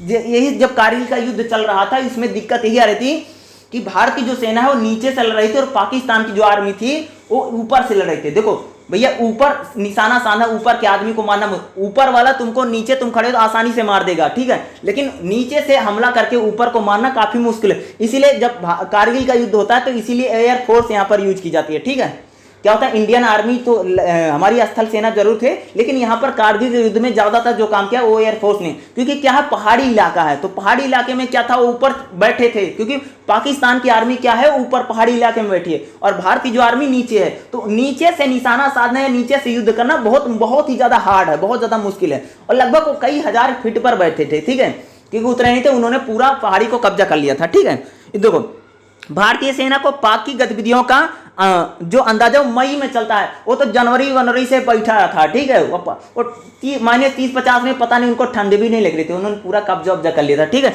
तो मई में पता चलता है, भारत को पता ही नहीं था पाकिस्तान वहां पर कब्जा कर रहा, पता ही नहीं चला भाई, इतने लोग वहां पर जाकर के भर दिया, इतने बंकर वंकर बना लिए, पता ही नहीं, क्योंकि ठंड के मौसम में हमारी एक प्रकार की अंडरस्टैंडिंग की भैया तुम भी उतर जाओगे, हम भी उतर जाएंगे, फिर गर्मी आएगी तो देखेंगे ठंड के मौसम में कोई। लेकिन बीच में उसने धोखा कर दिया, वो उतरा ही नहीं, बल्कि उसने वहां पर दुनिया भर के सैनिक भर लिए और बम जाकर के पूरा बम पूरा टैंक वैंक बना लिया था, वो पूरा सारा अपना जखीरा के लिए, वो पूरा युद्ध की तैयारी में था कि हम इसको कब्जा कर लेंगे, देंगे नहीं। ठीक है, तो मई में पता चलता है। ठीक है, इसलिए 26 मई 99 को भारत ने सैनिक कार्रवाई की, यानी क्या होता है, 26 मई 1999 को क्या था, भारत इसका सैनिक कार्रवाई करता है और कारगिल युद्ध शुरू हो जाता है। यानी कारगिल क्या होता है, युद्ध शुरू हो जाता है और कारगिल युद्ध का कोड नेम क्या है, उसका दिया जाता है ऑपरेशन विजय रखा गया था। ठीक है, इसको क्या रखा गया था, कारगिल में जब युद्ध होता है तो उसको क्या रखा, उसका कोड नेम क्या था, कारगिल यानी विजय रखा गया था। ठीक है, उसको विजय। ठीक है, देखो इस युद्ध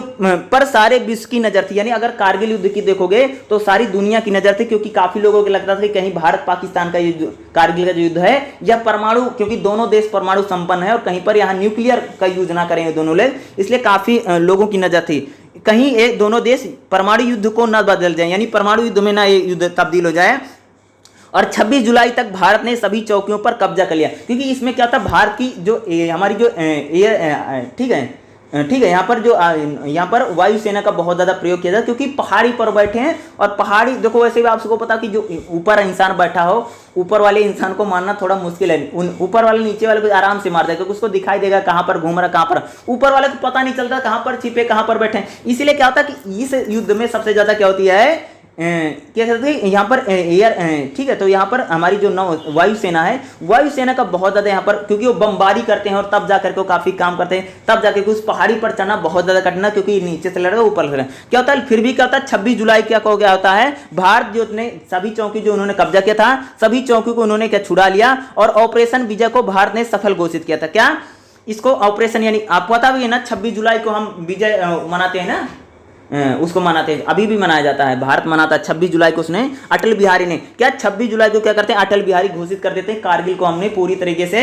पाकिस्तान के सेना से हमने खाली कराया। पाकिस्तान आज भी नहीं मानता कि वो पाकिस्तान के सैनिक थे, बल्कि दुनिया भर के सबूत मिले हैं। वो कहता तो हम नहीं थे, वो तो आतंकवादी थे। अपने सैनिकों के, यानी कह सकते कारगिल में इतने सैनिक उसके मारे जाते हैं, अपने सैनिकों को डेड बॉडी, यानी कह सकते उनके जो उनके डेड बॉडी भी लेने हैं, तब उनके हड्डियों यानी कुछ भी लेने हैं, बॉडी तक नहीं लेकर के जाते, वो तो सीधा मना कर देते हैं कि हमारे नहीं है, तो सारे आतंकवादी हैं, हम हमारे यानी सेना के, अपने सेना के लोगों को ही वो क्या कर देता है, मना कर देता है। ऐसे में कह सकते हैं भारत की तरफ से जितने भी लोग होते हैं उनका दाह संस्कार भारत की तरफ से भारत सरकार उनको करवाती है। आप इस हिसाब से समझ सकते हैं कि वो सीधा डिनाई कर देता, मना कर देता, अपने सेना के सैनिकों की मनाही कर देता है, ठीक है।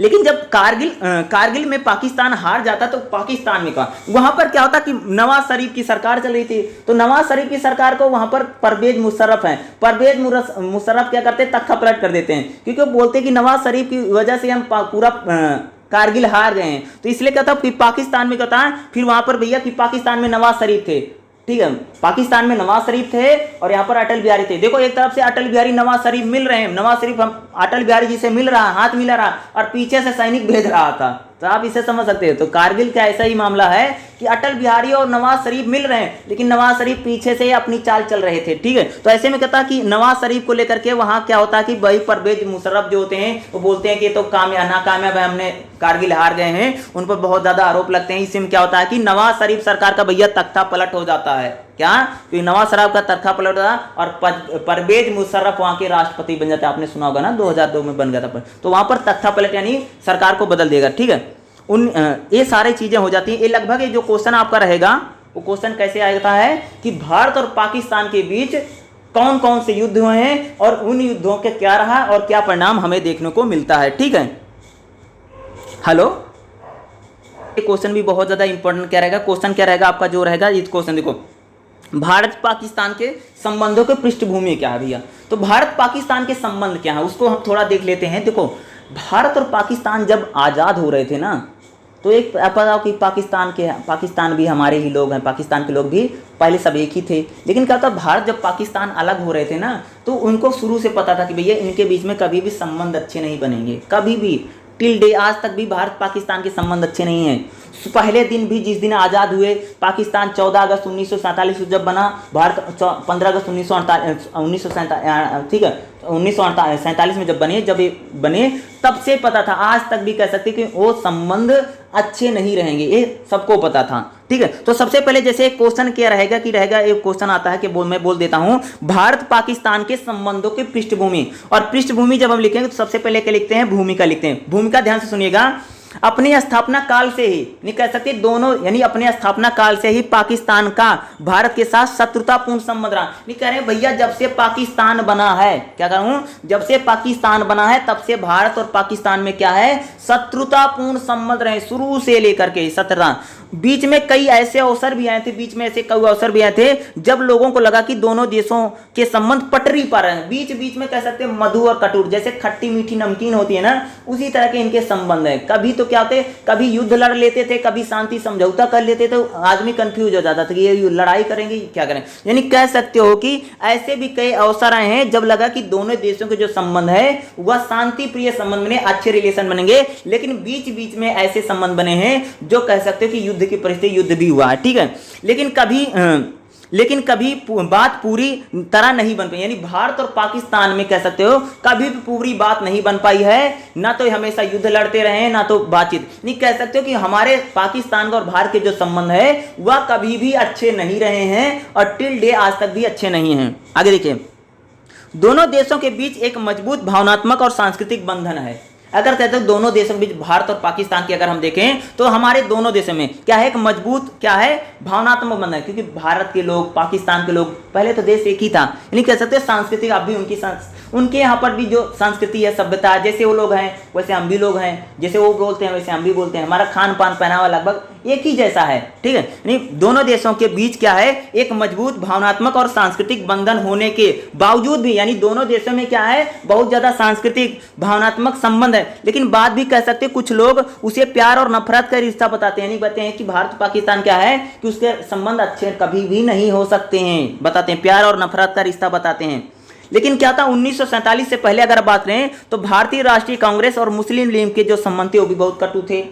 अगर देखोगे पाकिस्तान जो बनता है वह क्यों बनता है, क्योंकि मुस्लिम लीग ऐसा चाहती कि भैया बने, या मोहम्मद अली जिन्ना काफी लोग चाहते थे कि एक नया पाकिस्तान बने, पाकिस्तान को बनना चाहिए। तो ये नहीं कह सकते कि 1947 से अगर हम पहले देखें तो कांग्रेस जो थी और जो मुस्लिम लीग थी उसके संबंध शुरू से ही कटु रहे हैं, ठीक है, दोनों के लिए। और मुस्लिम लीग हमेशा पाकिस्तान की बात करती थी, अलग पाकिस्तान बनना चाहिए, अलग पाकिस्तान को हमेशा उनका राग रहा है। देखो सांप्रदायिक विभाजन चरम पर पहुंच, नहीं कह सकते भारत और पाकिस्तान में क्या था, एक सांप्रदायिक विभाजन था। जब भारत पाकिस्तान बनते हैं तो वहीं पर सीधा आपको हो सकता है कि सांप्रदायिक आधार पे बटे, यानी हिंदू और मुस्लिम के आधार पे जब बंटवारा होता है तो उस समय जब बंटवारा होता है तो क्या होता है, भारत में और पाकिस्तान में सांप्रदायिक विभाजन क्या था, बहुत चरम सीमा पर पहुंच गया था, ठीक है। और सांप्रदायिक हिंसा भी बहुत ज्यादा, जब भारत पाकिस्तान बने थे बहुत ज्यादा भैया मार काट हुई, बहुत ज्यादा खून खराबा हुआ था, ठीक है, मार काट हुई। लगभग कितना बोलते हैं 12.5 यानी 12.5 मिलियन लोग क्या होते हैं, विस्थापित हो जाते हैं, यानी क्या होते हैं एक अपना स्थान छोड़कर कहीं और चले जाते हैं।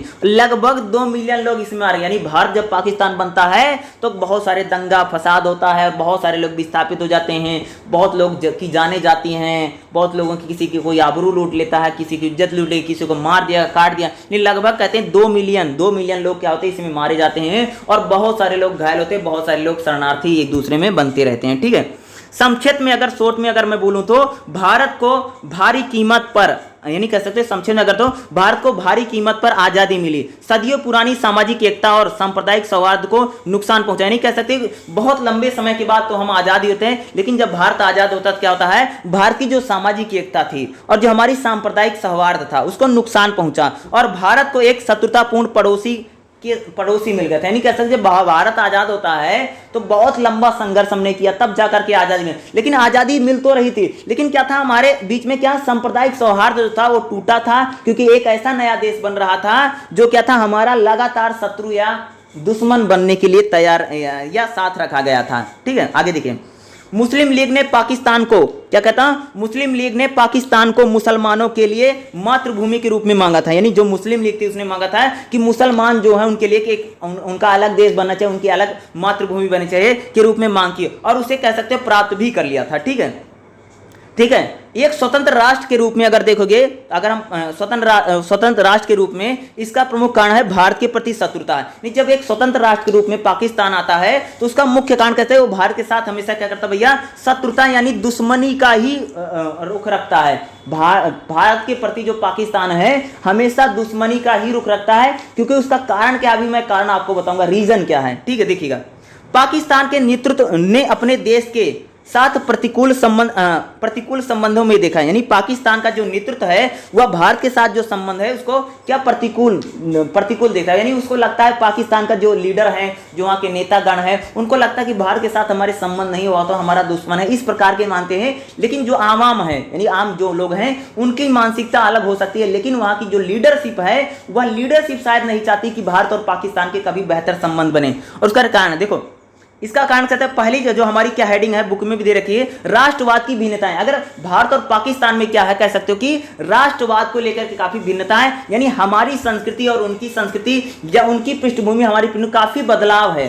क्या चेंज है देखते हैं। देखो क्या, भारत भी एक धर्मनिरपेक्ष राष्ट्र बना था। देखो भारत जब आजाद हुआ तो हम भी एक सेकुलर राष्ट्र बने, सभी नागरिकों को समानता है, समता है, सभी चीजों भाषा बोली रंग जात सबके आधार पर क्या हमारे देश में समानता, ठीक है। और पाकिस्तान में भी ऐसा ही रहा है। पाकिस्तान भी शुरू में भी एक सेकुलर राष्ट्र ही बनता है, इसको आप शायद पता नहीं होगा लेकिन अभी बताऊंगा। देखो, लेकिन पाकिस्तान में जिन्ना और देखो क्या, पाकिस्तान और भारत जब आजाद होते हैं ना तो बन जाते हैं, थोड़ी बहुत अनबन होती है, लेकिन क्या होता कि पाकिस्तान के बनाने जो लोग थे, जैसे जो जिन्ना थे और पाकिस्तान के पहले जो गवर्नर जनरल हैं, उनकी क्या होती है, हत्या हो जाती है, ठीक है।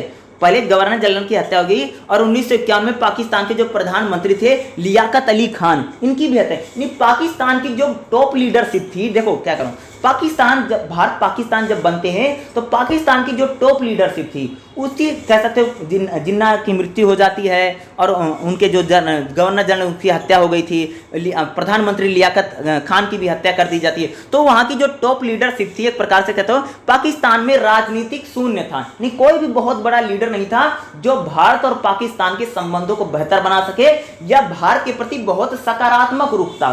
ऐसे लीडर वहां पर बिल्कुल खत्म हो गए थे जो भारत के प्रति सकारात्मक, वहां पर ऐसे लोग आ गए थे भैया जो भारत को एक कह सकते हैं कि दुश्मन की नजर से, एक शत्रु की नजर से, ऐसे लोग वहां पर ज्यादा जाते हैं। वहां कह सकते हैं कि सेना के जो अधिकारी नौकरशाह जो आ जाते हैं, एक कह सकते हैं भारत के प्रति क्या है, इनका बहुत नेगेटिव रवैया रहता है, बहुत नकारात्मक इनका रूप था। इसीलिए क्या होता है भारत और पाकिस्तान के जो संबंध है वह बहुत ज्यादा खराब बनते, खराब इसलिए बन जाते हैं क्योंकि भारत और पाकिस्तान में अगर आप देखोगे तो पाकिस्तान की जो टॉप लीडरशिप थी, जो पहले की आजादी के टाइम की लीडरशिप थी, जब भारत पाकिस्तान एक थे, तो वहां के जो नेता जब वो हटते हैं, उनकी हत्या हो जाती है, तो नए लोग आते हैं। वो नए लोग आर्मी के जो वरिष्ठ अधिकारी होते हैं वह भारत पाकिस्तान के संबंधों को अभी अच्छे बनने देना ही नहीं चाहते थे, ठीक है। और दूसरा, पाकिस्तान में कह सकते हैं कि कभी भी वहां लोकतंत्र नहीं रहा, हमेशा मार्शल लॉ लगा रहा, सेना की हमेशा चलती रही और सेना कभी वहां की नहीं चाहती कि भारत पाकिस्तान में अच्छे संबंध बने, ठीक है।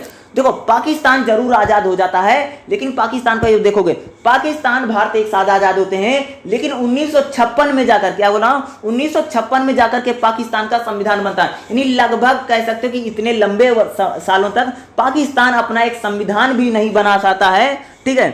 और पाकिस्तान में संविधान बनाने के लिए कितनी 2 संविधान सभा बनी थी, एक संविधान बनी तो संविधान सभा ने संविधान नहीं बना, बल्कि पाकिस्तान के यानी 1947 में दोनों लोग आजाद होते हैं और भारत 2 साल के बाद ही संविधान बना करके काम कर देता है। लेकिन 1956 में जाकर के क्या करता है, पाकिस्तान अपना संविधान बनाता है और 2 संविधान सभा बनानी पड़ी उनको, ठीक है। पूर्वी पाकिस्तान के अलग बांग्लादेश को एक स्वतंत्र राष्ट्र बना, यानी कह सकते हैं जो पूर्वी पाकिस्तान है वो बाद में कहता अलग स्वतंत्र या बांग्लादेश बनता है, लेकिन फिर भी कहते हैं पूर्वी पाकिस्तान के जो लोग हैं ना वह पाकिस्तान में जाना नहीं चाहते थे या कह सकते वो स्वतंत्रता चाहते थे, ठीक है। दोनों देशों की भिन्न परिस्थिति, नहीं कह सकते भारत और पाकिस्तान में कभी मेरे परिस्थितियां हमारी बहुत क्या है, बहुत ज़्यादा भिन्न है या बहुत ज़्यादा डिफरेंट है, या उनकी एक सिचुएशन अलग है, हमारी सिचुएशन अलग है, हम कुछ चाहते हैं वह कुछ चाहते हैं। इसी से कह सकते हो कि हमारी उन दोनों में क्या है, परिस्थितियां बहुत ज़्यादा हैं, इसलिए भारत और पाकिस्तान की जो पृष्ठभूमि है थोड़ी अलग है। अब देखिए सेकंड जो पॉइंट है, देसी रियासतें, ठीक है। देखो क्या होता है जब भारत और पाकिस्तान बनता है तो एक पाकिस्तान बना, एक भारत बना, और जो हमारी जितनी भी देसी रियासतें, कितनी देसी रियासतें थी, बोला जाता है 680 थी टोटल, कुल सब मिला करके 562 तो भारत में थी, बल्कि पाकिस्तान में तो थी, तो टोटल कितनी थी 680 देसी है। तो देसी रियासतें जो थी भारत और पाकिस्तान के बीच, देसी रियासतों को लेकर के लंबा संघर्ष रहा, क्योंकि भारत बना तो पाकिस्तान बना और सभी देसी रियासतों को बोला गया था कि आपका मन करे तो पाकिस्तान मिल जाओ और आपका मन करे तो भारत मिल जाओ। तो जितनी भी मुस्लिम रियासतें थी वो पाकिस्तान के साथ जाना चाहती थी और जितनी भी अधिकांशतः हिंदू रियासतें थी वह भारत के साथ आना चाहती थी, ठीक है, वो आना चाहती। और देसी रियासतों को लेकर के कह सकते हैं भारत और पाकिस्तान में एक टाइप का विवाद हमें देखने को मिलता है, ठीक है। देसी रियासतों की इच्छा पर छोड़ दिया, नहीं जो देसी रियासतें थी उनकी इच्छा पर छोड़ दिया था कि अगर आप पाकिस्तान में जाना तो आप पाकिस्तान में चले जाओगे, अगर आपको कहीं और जाना चाहते तो कहीं आप और भी जा सकते हैं। इस प्रकार के वहां पर काम कर दिया गया था, ठीक है। मुस्लिम जो रियासतें थे वो पाकिस्तान में जाना चाहती थी क्योंकि उनको लगता था पाकिस्तान के साथ हमें जाना चाहिए, लेकिन अधिकांश जो हिंदू रियासतें थी वह भारत में विलय चाहती। यानी रियासतों को लेकर के क्या होता है कि भारत और पाकिस्तान में एक प्रकार के कहते भैया मतभेद, बहुत ज्यादा हमें मतभेद देखने को मिलता है। और कौन सी देसी रियासतों को लेकर के सबसे ज्यादा मतभेद था, तो जूनागढ़ है। जूनागढ़ क्या है, गुजरात में क्या है, जूनागढ़ की जो रियासत थी वो चाहते थे हम पाकिस्तान में जाकर के मिल जाए, ठीक है, वो पाकिस्तान में मिलना चाहते। लेकिन कह सकते कि सरदार पटेल जो हैं, सरदार पटेल का कह सकते कि एक बहुत बड़ा काम था, उन्होंने जूनागढ़ को धमकी दिया, कह सकते अपनी सेना को बाद में मिले। दूसरा हैदराबाद, यानी ये 2 रियासतें थी। जूनागढ़ जो हैदराबाद है भारत के बीच में, पाकिस्तान से मिलना चाहते थे तो ऐसा हो नहीं सकता था। लेकिन क्या था, जूनागढ़ और हैदराबाद को लेकर के कह सकते भारत पाकिस्तान में क्या बहुत बड़ा टकरार थी इसको लेकर के, ठीक है। शुरुआत में अगर आप देखोगे तो शुरुआत में हमारे जूनागढ़ और हैदराबाद जो है दोनों पाकिस्तान में मिलना चाहते थे भैया। जूनागढ़ को भी लगता है, जूनागढ़ गुजरात में है और हैदराबाद तो वैसे जान, हैदराबाद को जो निजाम सोचते थे हम पाकिस्तान में मिलेंगे और जूनागढ़ के तो ये भी चाहते थे पाकिस्तान में। लेकिन क्या होता है यहाँ पर जो सरदार पटेल होते हैं इंडियन आर्मी को भेज करके दोनों यानी राज्यों पर क्या करते हैं, कब्जा कर लेते हैं। यह एक प्रकार से उनके साथ ट्रीटी या संबंध करके उन्होंने भारत मिलाने में क्या क्या इसको सफलता प्राप्त की थी। उसके बाद एक हेडिंग आपकी बुक में और दे रखी है 1948 में पहला भारत पाक युद्ध।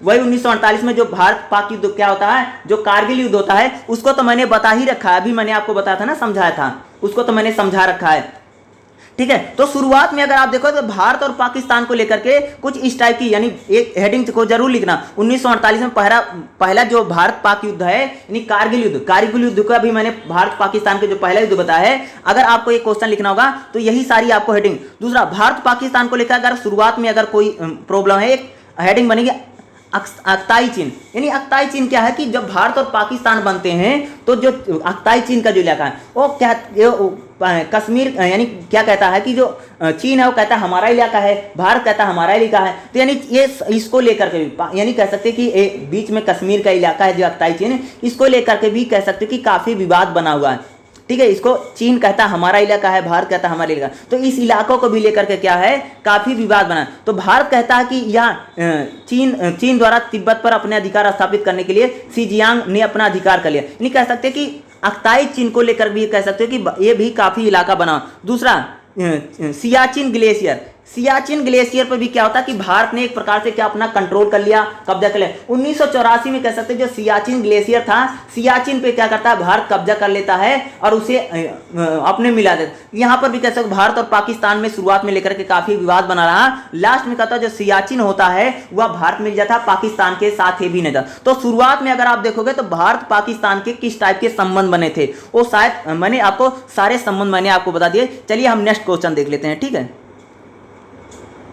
हेलो, इंपॉर्टेंट क्वेश्चन करेगा 1990 के दशक में भारत और पाकिस्तान में, यानी कह सकते हो कि भारत और पाकिस्तान में किस प्रकार से शांति प्रयास हुए। तो एक बात बता दूं ना, जब आप शांति प्रयास लिखोगे ना तो ताशकंद समझौता और शिमला समझौता भी लिख सकते हो। अगर यही जैसे 1990 नहीं लिखा, जैसे एग्जाम में आ गया कि भारत और पाकिस्तान में शांति प्रयास लिखो, तो शांति प्रयास तो आप शिमला समझौता और ताशकंद समझौते भी लिख सकते हो। तो दो हेडिंग वहां से भी हम उठा सकते हैं, इंपॉर्टेंट हेडिंग है जो भी मैंने बताया, ताशकंद शिमला समझौता जो है वो भी भारत और पाकिस्तान के बीच में है। तो लेकिन जब 1990 के दशक में आएगा कि भारत और पाकिस्तान के बीच में किस प्रकार से शांति प्रयास किए गए हैं, इसको देखते हैं। ये क्वेश्चन रहेगा, लेकिन क्वेश्चन को लिखते समय सबसे पहले हम लिखते भूमिका। तो भूमिका हम क्या लिखेंगे, ध्यान से देखिएगा। भारत और पाकिस्तान के नागरिक क्या है कि मध्य नफरत फैलाने के अधिकार नहीं। अगर देखोगे भारत और पाकिस्तान के जो नागरिक हैं, नागरिकों में कोई भी नफरत, भारत के लोग, पाकिस्तान के लोग, ये लोग चाहते हैं कि भारत और पाकिस्तान एक में मिल जाएं, लेकिन जो नेता लोग हैं वो नहीं चाहते कि भारत पाकिस्तान भी। नहीं कह सकते कि भारत और पाकिस्तान के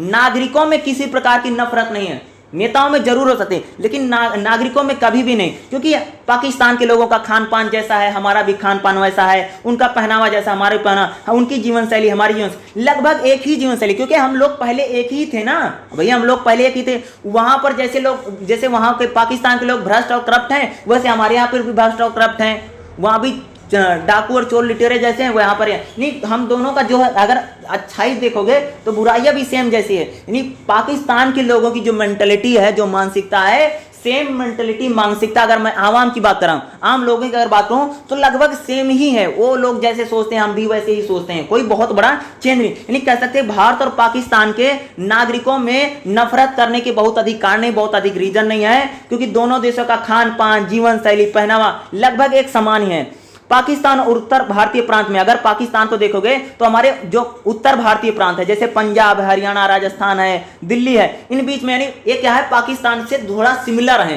क्योंकि पाकिस्तान की तरफ लगते भी, जैसे आधा पंजाब तो पाकिस्तान में है, ठीक है, तो लगभग सिमिलर है। यानी कह सकते हैं जैसे हरियाणा, पंजाब, दिल्ली, राजस्थान जो है वह क्या है पाकिस्तान की जैसे लोग जैसे, यानी उसकी ही पृष्ठभूमि है, रहने की आजीविका हो, रहन सहन हो, मौसम हो, लगभग सेम ही पाकिस्तान के जैसा भी हमारा भी है। और इसके साथ भी कई महत्वपूर्ण बात है कि हर दिन जैसे बहुत सारे रीति रिवाज है, वहां पर भी बहुत सारे रीति रिवाज चलते हैं।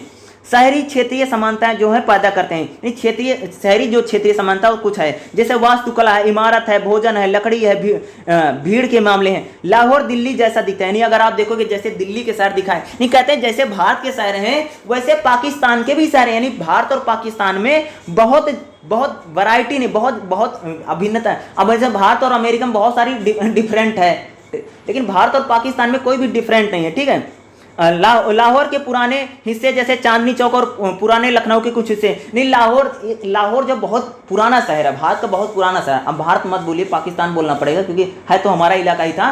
नहीं जैसे लाहौर है बहुत पुराना शहर था, वैसे दिल्ली है, लखनऊ है, बहुत पुराने शहर थे। लगभग लाहौर है कह सकते हो कि लखनऊ और जो दिल्ली है इसके जैसा ही दिखाई देता है या इसके जैसा ही है, ठीक है।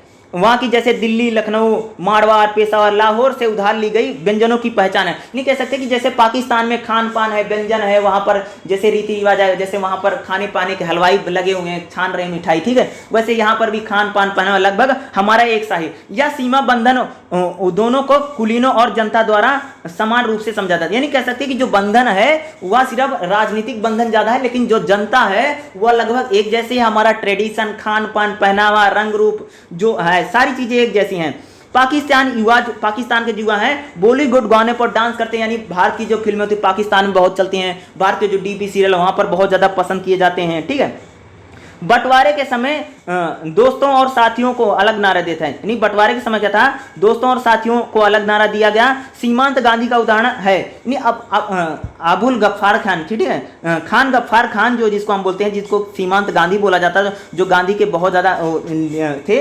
इनका एक बहुत बड़ा स्टेटमेंट है, कहते हैं कि भाई कि पाकिस्तान, जब पाकिस्तान में चले जाते हैं, इनका इलाका चला जाता है, उनको कहता कि पाकिस्तान में क्यों बना दिया, ये तो हम दरिंदों को दे दे, इस प्रकार का उनका स्टेटमेंट था। यानी उनका मानना था भारत और पाकिस्तान को अगर लेकर के जो बंटवारा होता है तो उसमें खान गफ्फार खान जो है इनको काफी बड़ा दुख होता है कि एक प्रकार से कह सकते हैं कि हम एक ऐसे इलाके में चले गए हैं। अगर वैसे भी अगर प्रेजेंट टाइम में अगर बात करो, भारत और पाकिस्तान अगर भारत के सपोर्ट में है तो भारत को बहुत बड़ी चीजें मिल सकती हैं, पूरी पाइपलाइन आ सकती है, हमारे यहाँ पर पेट्रोल सस्ता हो सकता है, बहुत सारे फायदे हो सकते हैं अगर दोनों देश अगर एक साथ हैं। तो उसी प्रकार से कहते हैं, जैसे अब खान गफ्फार खान हो तो वो कहते हैं कि जैसे आपने हमें भेड़ियों के हवाले कर दिया है, इस प्रकार का उनका स्टेटमेंट है। तो राष्ट्रीय स्वतंत्रता आंदोलन में लड़ाई तो सब लोगों ने लड़ी थी भैया, अंग्रेजों के खिलाफ जो लड़ाई थी तो पाकिस्तान के लोगों ने भी लड़ी, भारत के लोगों ने लड़ी। तो पाकिस्तान के जो कह सकते हैं जितने भी वहां के आंदोलनकारी थे या भारत के जो आंदोलनकारी वो लगभग एक ही तो थे। अंग्रेजों के खिलाफ लड़ाई लड़ने में तो हम लोग दोनों एक साथ हैं। बाद में 1947 में देश जरूर बना है, लेकिन 1947 से पहले भैया असहयोग आंदोलन, सविनय अवज्ञा आंदोलन, भारत छोड़ो आंदोलन, तो हम लोग लगभग साथ ही तो थे लगभग। इसलिए कह सकते हैं कि हमारी जो दोनों की जो आइडियोलॉजी है, जो मानसिकता लगभग सेम ही है। अब कहीं से कह सकते हो कि जरूर थोड़ा बहुत अनबन हो गए हैं, लगभग हमारा एक ही है। ये इसी इतना क्या लिखा है आपको भूमिका देखो। 1990 के दशक में क्या था, भारत और पाकिस्तान में कूटनीतिक संबंध बनने शुरू होते हैं, ठीक है। भारत और पाकिस्तान में कहता है क्योंकि काफी हमारे माहौल खराब रहे, तो कहता है भारत के प्रधानमंत्री जो होते हैं आई.के. गुजराल की सरकार ने क्या कहा था, लोगों के संपर्क को प्रोत्साहित किया और पाकिस्तानी नागरिकों जारी किए गए। नहीं कह सकते 1990 में क्या होता है कि पाकिस्तान से आने वाले जो वीजा की शुरुआत होती है, जो शिक्षा लोग, जो मीडिया कर्मी भारत में आकर के काम कर सकते थे। वैसे सुना होगा कि पाकिस्तान के बहुत लोग क्या भारत में आकर के फिल्मों में काम करते थे। यानी कह सकते कि 1990 में कहता भारत और पाकिस्तान के जो संबंध है बहुत अच्छे संबंध बनते हैं कि ताकि पाकिस्तान के लोग, भारत के लोग, यानी ट्रैक द्वितीय यानी कूटनीतिक यानी उच्च स्तरीय हमारे भारत और पाकिस्तान में कहता 1990 में उच्च स्तरीय संपर्क स्थापित होता है। आर्थिक उदारीकरण का जोर था और भारत चाहता था व्यापार और अर्थशास्त्र में हम पुरानी शत्रुता को भूल करके पाकिस्तान के साथ कुछ अच्छे संबंध बने, ठीक है। और पाकिस्तानी समकक्ष के बाद 4 बार मुलाकात भी हुई थी। भारत की पहली द्विपक्षीय आधिकारिक वार्ता शुरू होती है और दोनों देशों में कहा जाता है 1900 कह सकते हैं कि 90 के बाद कहता कई सारे व्यापारिक अच्छे संबंध बनते। नेक्स्ट हेडिंग क्या रहेगी हमारी, समग्र संवाद। यानी भारत और पाकिस्तान में कह सकते हैं 1990 के बाद एक कठिन दौर था। कश्मीर में आतंकवाद के लिए पाकिस्तान की आक्रामकता और समर्थन था। प्रधानमंत्री अटल बिहारी वाजपेयी की सरकार ने अपने शत्रुतापूर्ण व्यवहार को बदले। ये अटल बिहारी चाहते कि भारत पाकिस्तान के साथ अच्छे संबंध है, इसे कह सकते हैं 1990 में अटल बिहारी जी ने पाकिस्तान के साथ बातचीत करने का या संवाद करने का क्या एक काम किया था। यानी कह सकते हैं 1998 जब सरकार बनती है तो उसके बाद भी कह सकते हैं कई सारे हमारे साथ उनके साथ वार्ता होती है, कई प्रकार की ट्रीटी होती है, यानी समग्र समय यानी पाकिस्तान के साथ क्या होती है हमारे बातचीत और बातचीत के उसी के साथ क्या लाहौर यात्रा होती है। यानी अटल बिहारी क्या करते हैं लाहौर जाते हैं, लाहौर जाते हैं और वहां पर काफी काम करते हैं और लाहौर जाते हैं और मित्रता के साथ। और उसके साथ क्या 1999 एक अनोखी पहल, जब ये लाहौर यात्रा पर अटल बिहारी गए थे तो पीछे तो पाकिस्तान ने क्या कर दिया, तो कारगिल वाला हो गया था। तो लाहौर जाकर के कह सकते कि लाहौर यात्रा यहाँ पर भी जब अटल बिहारी वाजपेयी ने क्या था लाहौर यात्रा की थी तो उससे कह सकते कि भारत और पाकिस्तान के जो संबंध है काफी अच्छे बनते, काफी बेहतर बनते हैं। लेकिन बीच में कारगिल हो जाता है तो इससे संबंध खराब हो जाते हैं। लेकिन कह सकते लाहौर यात्रा अटल बिहारी जब लाहौर गए थे उससे वहां पर काफी अच्छे संबंध बने, कई प्रकार से उसके साथ हमारी बात ट्रीटी हुई है। 1999 में कारगिल बीच में वार हो जाता है। आगरा शिखर सम्मेलन, नेक्स्ट हेडिंग करेंगे आगरा शिखर सम्मेलन। देखो 2 दशक बीत चुके थे, यानी कह सकते 2 दशक बीत चुके, राजनीतिक गतिरोध और आतंकवाद में कई घटनाओं के बावजूद क्या था अटल बिहारी वाजपेयी ने फिर से वार्ता के लिए फिर उन्होंने 1998 में शुरू किया था। और दिल्ली में जन्मे पाकिस्तानी राष्ट्रपति, दिल्ली के जो वाजपेयी ने दिल्ली में जन्मे पाकिस्तानी राष्ट्रपति परवेज मुशर्रफ को नई दिल्ली आने का न्योता दिया था। निमंत्रण पत्र में वाजपेयी ने गरीबों को दोनों देशों का साझा दुश्मन बताया और कश्मीर के मुद्दे पर वार्ता के लिए उन्होंने बुलाया था। यानी आगरा में क्या था जो परवेज मुशर्रफ होते हैं और जो अटल बिहारी होते हैं उनके बीच में क्या होती है आगरा में एक सम्मेलन होता है। क्या अटल बिहारी और जो परवेज मुशर्रफ हैं उनमें क्या वार्ता होती, बातचीत, यानी काम कीजिए और साथ में। वाजपेयी और मुशर्रफ की मुलाकात ऐतिहासिक शहर आगरा में हुई थी और 15-16 जुलाई को हुई थी, 2001 में होती है। दोनों दिन मिले, बैठक 2 दिनों तक चली थी, 2 रात तक चली। सरकार के प्रमुख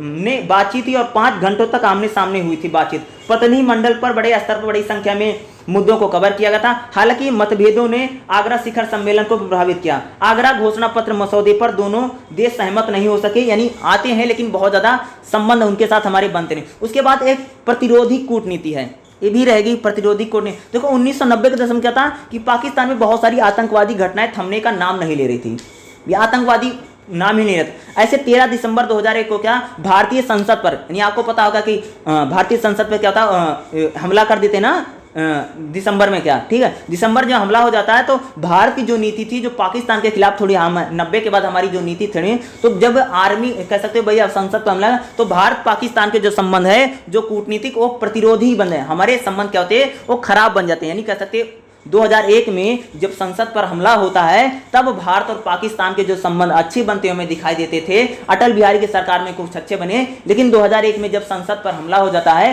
फिर हमारे उनके जो संबंध क्या होते हैं थोड़े खराब हो जाते हैं। लेकिन अगला क्या है इस्लामाबाद में वाजपेयी और दिल्ली में, यानी फिर क्या होता कि इस्लामाबाद में शिखर सम्मेलन हुआ और 6 जुलाई 2004 को और भारत और पाकिस्तान में संयुक्त वार्ता हुई थी और दोनों देश क्या करते हैं फिर द्विपक्षीय सकारात्मक का स्वागत करते हैं। दोनों देशों में फिर बाकायदा बातचीत होती है और वाजपेयी क्या होते हैं इस्लामाबाद जाते हैं और बाद में जो पाकिस्तान के जो राष्ट्रपति परवेज मुशर्रफ वह दिल्ली आते हैं और फिर क्या होते हैं भारत और पाकिस्तान में एक बार फिर से 2004 में कह सकते हो कि वार्ताओं का दौर और फिर प्रकार से कहते हैं अच्छे संबंध बनाने का एक दौर शुरू होता है।